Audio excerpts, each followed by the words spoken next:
Magandang araw sa inyong lahat. Dito po ako sa Sultan Kudarat. Dito partikular sa Isulan Sultan Kudarat.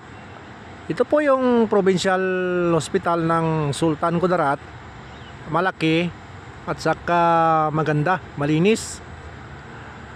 Ito po ay libre sa mga pasyente na ngailangan. Dito lahat libre. At saka malaki talaga ng hospital. 4-story, no? 4 stories siya. At saka ito naman ang kanilang gymnasium. Malaki rin, parang parang UFO. Ang laki. Dito ako ngayon kasi may activity nga ngayong araw.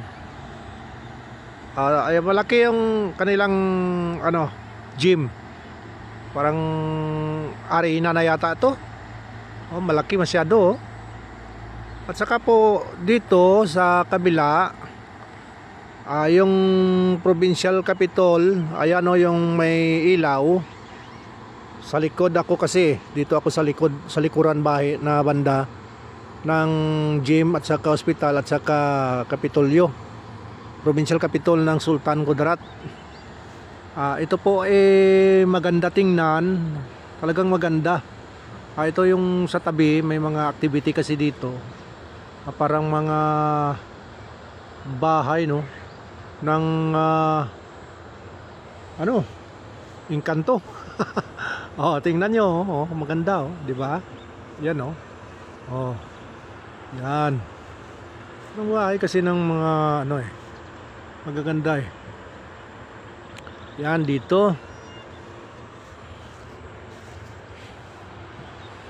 May sasakyan pa dito na to maganda.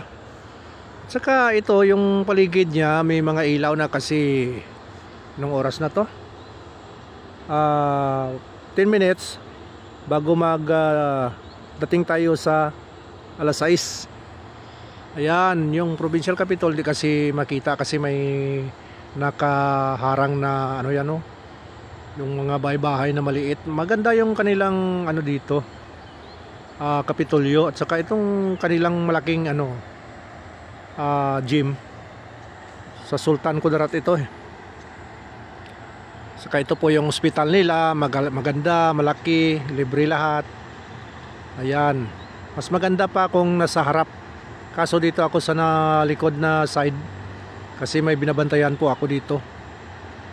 Ayan, hanggang dito na lang po tayo. Bye bye, ingat.